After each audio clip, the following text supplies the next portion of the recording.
Hi பா எல்லாம் எப்படி இருக்கீங்க? இன்னைக்கு நம்ம செரின் வீட்டு சாப்பாடுல ஒரு ரொம்ப டிஃப்ரெண்ட்டான ஒரு சாம்பார் அப்புறமா ஒரு துவையல் செஞ்சு சாதம் வைக்க போகிறோம். சாம்பார்னா நம்ம பருப்பெல்லாம் வேக வச்சு இல்லை மசாலா வதக்கி அரைச்சி இந்த மாதிரியெல்லாம் கிடையவே கிடையாது. இன்ஸ்டண்ட்டாக ஒரு சாம்பாருக்கு ஒரு பவுடர் பருப்பு எல்லாம் போட்டு அரைச்சி வச்சுட்டு அதை நம்ம எப்போ வேணாலும் சாம்பார் பண்ணிக்கலாம். நம்ம வந்து இதை வறுத்து பவுடர் பண்ணி நம்ம ஸ்டோர் பண்ணி வச்சுட்டு நீங்கள் சாம்பார் செய்யணும் அப்படின்னு நினைக்கிறப்பெல்லாம் காய் வேக வச்சுட்டு ஒரு 2-3 ஸ்பூன் அளவுக்கு நீங்கள் அதில் போட்டு கலந்து தாளித்து சாப்பிட்டிங்கன்னா அருமையான ஒரு சாம்பார் ரெடிமேடாக சாம்பார் பவுடர் செஞ்சு வச்சுட்டு நம்ம ஒரு சாம்பார் பண்ண போகிறோம். அது எந்த மெத்தடில் செய்யணும் அப்படிங்கிறதுமே இன்றைக்கி நம்ம இந்த வீடியோவில் பார்க்க போகிறோம். முதல்ல நம்ம சாம்பாருக்கு என்னெல்லாம் தேவை, எப்படி பண்ணலாம் அப்படிங்கிறத பார்க்கலாம். சாம்பார் பண்ணுறதுக்கு மசாலா வறுத்துக்கலாம். எண்ணெய் ஊற்றி மல்லி 2.5 ஸ்பூன் மல்லி, 1/4 ஸ்பூன் ஜீரகம், கொஞ்சம் வெந்தயம் வறுத்துக்கலாம். அடுத்து வரமிளகாய், நம்ம காரத்தை பொறுத்து மிளகாய் சேர்த்துக்கலாம். நான் 6-7 மிளகாய் சேர்த்துருக்கேன். அவ்வளோதான், வறுத்தாச்சு. கொஞ்சம் மணம் வர ஆரம்பிச்சிருச்சுனாலே வறுத்த மாதிரி தான். இப்போ எடுத்துக்கலாம். மல்லி ஜீரகத்தை எடுத்துகிட்டு கொஞ்சம் எண்ணெய் மறுபடியும் ஊற்றிக்கலாம்.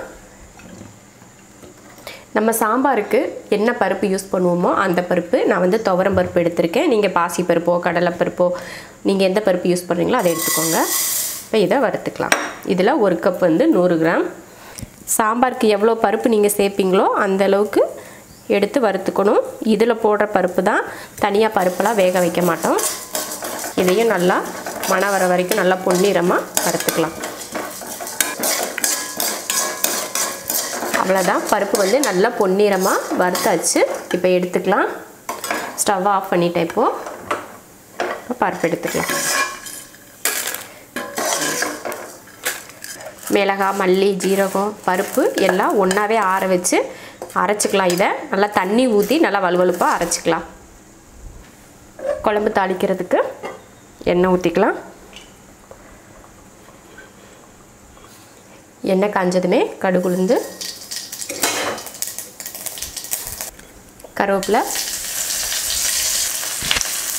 ஒரு பெரிய வெங்காயம், வெங்காயம் ஓரளவுக்கு வதங்கிடுச்சு. சாம்பாருக்கு வந்து வெங்காயம் நல்லா ப்ரௌனாக வதங்க தேவையில்லை, இந்த அளவுக்கு வதங்கினா போதும்.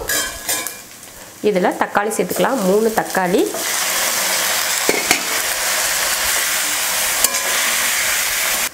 தக்காளி போட்டதுக்கப்புறம் காய் சேர்த்துக்கலாம். நான் ஒரு கத்திரிக்காயும் 2 முருங்கைக்காயும் எடுத்து கட் பண்ணி வச்சுருக்கேன், சேர்த்துக்கலாம். சாம்பாருக்கு வந்து உங்களுக்கு எந்த காய் விருப்பமோ அந்த காய் நீங்கள் சேர்த்துக்கலாம்.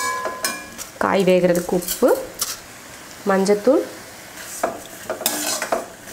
காயும் தக்காளியும் வதங்கட்டும். தக்காளி காயெல்லாம் நல்லா வதங்கிடுச்சு. இப்போ தண்ணி சேர்த்துக்கலாம்.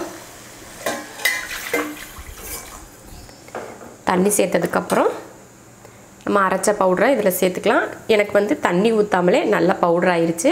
உங்களுக்கு இந்த மாதிரி அரைப்படலைன்னா தண்ணி ஊற்றியே அரைச்சிக்கலாம். இப்போ இதில் சேர்த்துக்கலாம்.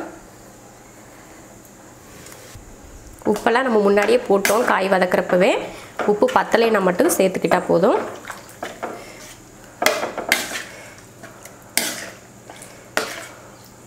கொஞ்சம் தண்ணி, இப்போவே ரொம்ப கெட்டியாக இருக்குது, அதனால தான் தண்ணி சேர்த்துக்கிறேன். குழம்புக்கு கொஞ்சம் உப்பு பத்தலை, கொஞ்சம் உப்பு சேர்த்துக்கலாம். அவ்வளோதான். இப்போ மூடி வச்சிடலாம். 5 நிமிஷத்துக்கு நல்லா வேகட்டும். காய், நம்ம ஊற்றின பருப்பு, மசால் எல்லாம் சேர்ந்து 5 நிமிஷம் வேகட்டும். அதுக்கப்புறமா நம்ம எடுத்து பார்த்துக்கலாம். குழம்பு நல்லா கொதித்து வெந்துட்டுருக்கு.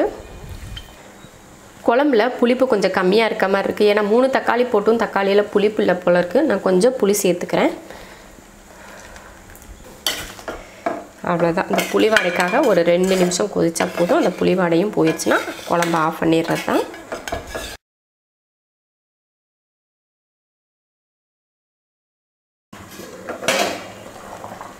புளி ஊற்றினதுக்கப்புறம் குழம்பு நல்லா கொதித்து வெந்துருச்சு. இப்போ அடுப்பை ஆஃப் பண்ணிக்கலாம். அதுக்கு முன்னாடி மல்லித்தலையும் கருவேப்பிலையும் கொஞ்சம் பச்சையாகவே தூவிக்கலாம். அவ்வளோதான். இப்போ அடுப்பை ஆஃப் பண்ணிடலாம். அடுப்பை ஆஃப் பண்ணியாச்சு. சூப்பராக சாம்பார் ரெடி ஆயிடுச்சு. எவ்வளோ சூப்பராக இருக்குது பாருங்கள். நம்ம தனியாக பருப்பை வந்து வேக வச்சு சாம்பார் தூள் அது இதுன்னெலாம் போடாமல் எல்லாமே மொத்தமாக அரைச்சி இந்த மாதிரி சாம்பார் செஞ்சு பாருங்கள். ரொம்ப ரொம்ப அருமையாக இருக்கும். ரொம்ப ஈஸியான வேலையும் கூட.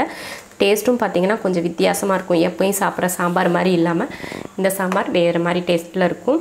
நீங்கள் இது போல் உங்கள் வீட்டில் இருக்கவங்களுக்கு செஞ்சு கொடுத்து பாருங்கள். சூப்பராக இருக்குன்னு சொல்லி கண்டிப்பாக உங்களையே பாராட்டுவாங்க.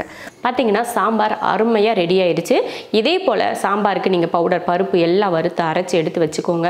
நீங்கள் என்றைக்குமே இப்போ சாம்பார் பண்ணணும் அவசரத்துக்கு அப்படிங்கிறப்போ ஐயோ பருப்பு வேக வைக்கணுமே நேரம் ஆகும் அப்படின்னு சொல்லிட்டு, இல்லை மசாலா அரைக்கணுமே அப்படின்னு சொல்லிட்டு நம்ம யோசிக்கவே தேவையில்லை.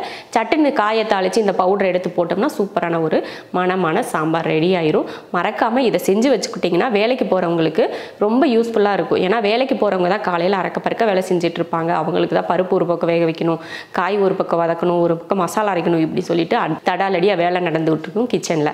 அந்த மாதிரி இருக்கவங்களுக்கு இது ரொம்ப யூஸ்ஃபுல்லாக இருக்கும். மறக்காமல் இந்த மாதிரி ஒரு டைம் நீங்கள் செஞ்சு பாருங்கள். எல்லாருக்குமே ரொம்ப பிடிக்கும். டேஸ்ட் வந்து பார்த்தீங்கன்னா நம்ம எப்பயும் பருப்பு வேக வச்சு சாம்பார் பண்ணுவோம்லையே அதுக்கும் இதுக்கும் எந்த வித்தியாசமும் இருக்காது. டேஸ்ட்டும் அந்தளவுக்கு ரொம்ப நல்லாயிருக்கும். உங்களுக்கு வேலை ஈஸியாக முடிஞ்சிடும். இப்போ வந்து நம்ம சாதம் வச்சு விட்டுறலாம். இந்த படியில் 1.5 படி அரிசி அரை மணி நேரமாக ஊற வச்சு எடுத்திருக்கேன். இதில் தண்ணி சேர்த்துக்கலாம். 1 2 3 தேவையான உப்பு. இப்போ குக்கர் மூடி போட்டுடலாம்.